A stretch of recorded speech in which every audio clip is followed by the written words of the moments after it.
తెలంగాణలో కాంగ్రెస్ ప్రభుత్వం ఏర్పడి 22 మాసాలు కావస్తున్నది. ఈ 22 మాసాల్లో కూడా రాష్ట్ర ప్రభుత్వం యొక్క ఆర్థిక పరిస్థితి అంతంతగానే ఉన్నా, ఆశించిన రీతిలో ఆదాయం లేకుండా, పేద వర్గాలకు చెందిన సంక్షేమ పథకాలు ఏ ఒక్కటి కూడా ఆగకూడదు అనే ఆలోచనతోనే మన ప్రియతమ ముఖ్యమంత్రి రేవంత్ రెడ్డి గారు ప్రతి ఒక్క సంక్షేమ కార్యక్రమాన్ని ముందుకు తీసుకువెళ్తున్నారు. ఈరోజు తెలంగాణలో అమలవుతున్న కొంతమంది రాజకీయంగా మాట్లాడే వాళ్ళు మాట్లాడుతూ ఉంటారు, రాజకీయం కొరకు మాట్లాడుతుంటారు, వాళ్ళ వృత్తి కొరకు మాట్లాడుతుంటారు కాబట్టి చెప్పేది లేదు. కానీ ఇవాళ తెలంగాణలో అమలవుతున్న కొన్ని సంక్షేమ పథకాలు దేశానికే మోడల్గా ఉన్నాయని చెప్పడంలో నాకు ఎలాంటి సందేహం లేదు. రాష్ట్రంలో కాంగ్రెస్ ప్రభుత్వం రాగానే మొట్టమొదటిసారిగా మహిళలందరికీ ఆర్టీసీ బస్సులలో ఉచితంగా ప్రయాణం చేసే అవకాశం కల్పించింది. ఆర్టీసీ బస్సులలో ఉచితంగా ప్రయాణం చేసే అవకాశం కల్పించడం ద్వారా మన మహిళలు చాలా మంది తల్లిగారింటికి పోవడము, చుట్టాలింటికి పోవడము, బిడ్డలిళ్ళకు పోవడము, లేకుంటే ఏదైనా కొనుక్కోవడానికి వరంగల్కు, జనగామకు, గన్పూర్కు పోవడము, లేదా ఏదైనా హాస్పిటల్కి పోవడము, ఇంకా అనేక రకాలైన పనులు ఇవాళ బస్సులలో ఉచితంగా ప్రయాణం చేసి మా చెల్లెళ్ళు, మా సోదరి పనులు చేసుకుంటున్నారు. అది మీకు ఉపయోగపడుతుంది. మరికొంతమంది అయితే చక్కగా యాదగిరిగుట్ట పోతున్నారు, లేదా భద్రాచలం రాములవారి దగ్గరికి పోతున్నారు, యమునాల రాజాల దగ్గరికి పోతున్నారు, మంచిగా దర్శనం చేసుకుంటున్నారు, వస్తున్నారు. ఇప్పుడు భర్తను డబ్బులు అడిగితే లేదు, నీ పైసలు అవసరం లేదు, మాకు ఉచితంగా బస్సు ఉందని నేను పోయేస్తామని చెప్పి ఇవాళ ఒక 5, 6, 10 మందితో కలిసి ఒక టీంగా ఏర్పడి మీ మహిళా సంఘాలు ఉన్నాయి కదా, ఆ గ్రూప్ అంతా కూడా మంచిగా దేవుని దగ్గరికి పోయి దర్శనం చేసుకుని వస్తున్న పరిస్థితి మనం చూస్తున్నాం. ఈ అవకాశం మనకు ప్రభుత్వం కల్పించింది. అదేవిధంగా వైఎస్ రాజశేఖర రెడ్డి గారు ముఖ్యమంత్రిగా ఉన్న సమయంలో వ్యవసాయ రంగానికి ఉచిత విద్యుత్తును ప్రవేశపెట్టడం జరిగింది.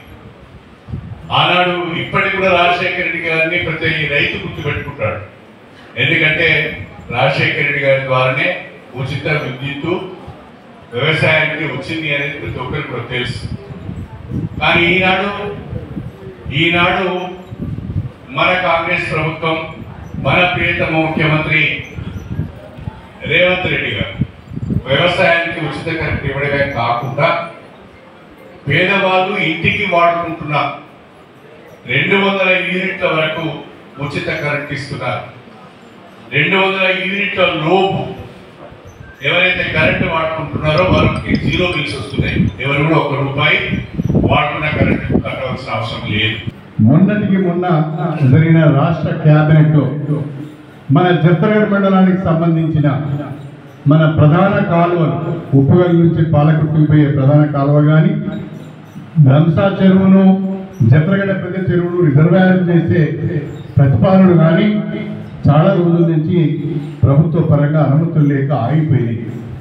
మేమందరం, నేను, పాలకుర్తి ఎమ్మెల్యే గారు, వర్ధన్నపేట ఎమ్మెల్యే గారు, చివరికి తుంగతుర్తి ఎమ్మెల్యే గారు, 4 ఎమ్మెల్యేలు ముఖ్యమంత్రి గారిని కలిసి మాకేదైతే ప్రధాన కాలువ ఉందో ప్యాకేజ్ 6 3వ దశకు సంబంధించిన ప్యాకేజ్ 6 ద్వారా మా 4 నియోజకవర్గాలలో 78,000 ఎకరాలకు సాగునీరు వస్తుంది.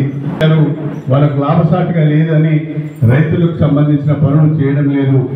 మీరు అంచనాలను సవరించి మంజూరు ఇవ్వాలంటే ముఖ్యమంత్రి గారు పెద్ద హృదయంతో, సౌహృదయంతో ఇవాళ ఈ పనులకు ప్యాకేజ్ 6కి సంబంధించిన పనులన్నింటినీ కూడా అంచనాలను సవరించి 1,015 కోట్ల రూపాయలు మన ఈ 4 నియోజకవర్గాలకు ఉపయోగపడే దేవాదుల ప్రధాన కాలువ, దేవాదుల ఉపకాలువలు కూడా చేపట్టడానికి మంజూరు ఇచ్చినందుకు ఈ మండల ప్రజల తరఫున, ఈ నియోజకవర్గ ప్రజల తరఫున ప్రత్యేకంగా నేను ముఖ్యమంత్రి గారికి కృతజ్ఞతలు చెప్తున్నాను.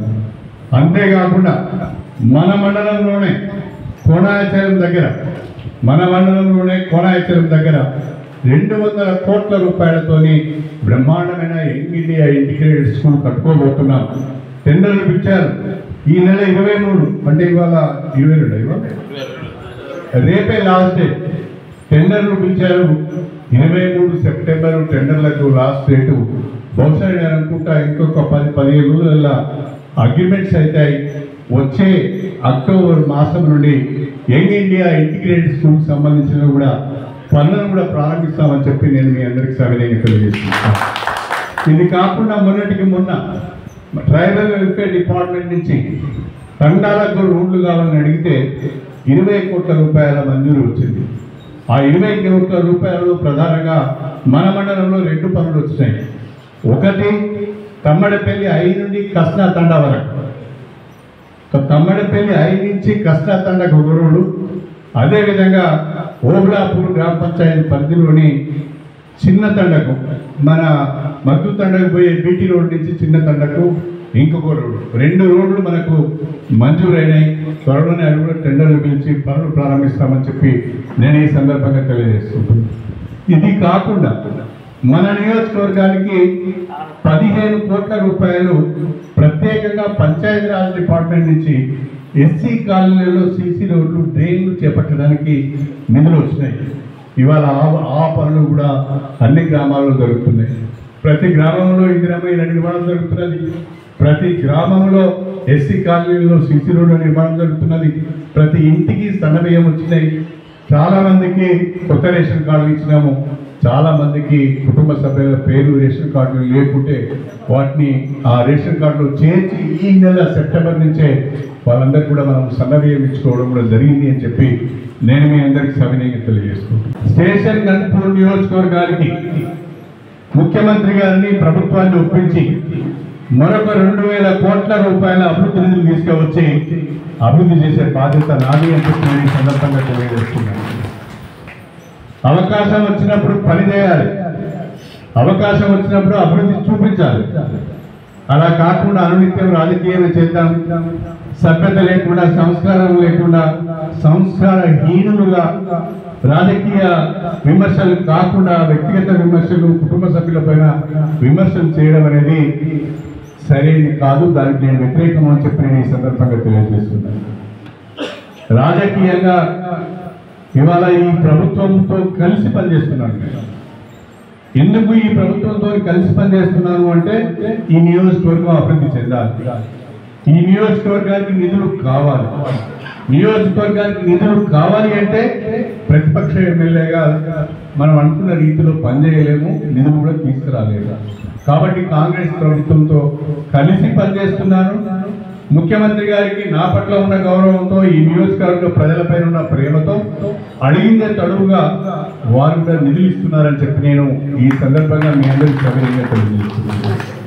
నేను మీ అందరినీ కోరేది ఒకటి, మా మీడియా మిత్రులను కానీ ఈ నియోజకవర్గ ప్రజలందరూ కూడా కోరేది ఒకటి, అందరం కలిసి నియోజకవర్గానికి జరిగిన నష్టాన్ని సరిదిద్దే ప్రయత్నం చేద్దాం. అందరం కలిసి నియోజకవర్గాన్ని రాజకీయాలకు అతీతంగా అభివృద్ధి చేసుకుందాం. స్టేషన్ గన్పూర్ నియోజకవర్గం అంటే ఒక అభివృద్ధి చెందిన నియోజకవర్గంగా దీన్ని తీర్చిదిద్దుకునే ఒక అవకాశం మనకు వచ్చింది.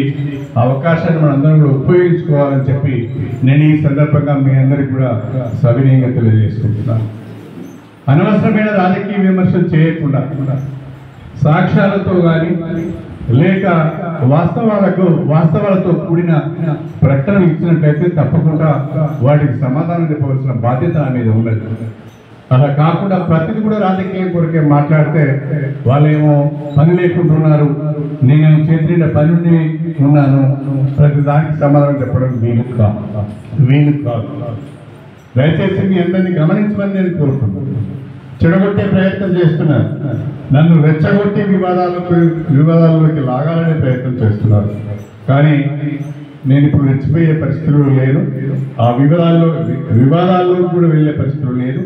నా ఆలోచన అంతా కూడా ఈ నియోజకవర్గాన్ని ఎలా బాగు చేసుకోవాలి, ఈ నియోజకవర్గానికి ఏమవసరం ఉన్నది, ఈ మండలానికి ఏమవసరం ఉన్నది, ఈ గ్రామంలో ఏమవసరం ఉన్నదో ఆలోచించి పనిచేయవలసిన అవసరం వస్తున్నది. కాకపోతే రాష్ట్ర ప్రభుత్వం కొంత వనరులు లేకపోవడం వల్ల ఇబ్బంది పడుతున్నది. ఆశించిన రీతిలో ఆదాయం లేదు. అందుకని ప్రతి పని కూడా వెంటనే చేసే పరిస్థితి లేకుండా పోతున్నది అని చెప్పి సందర్భంగా గుర్తు చేస్తున్నాను. అయినా ఉమ్మడి వరంగల్ జిల్లాలో ఈరోజు నేను చెప్పలేని కేంద్రంగా గంటాపతంగా చెప్పగలుగుతాను.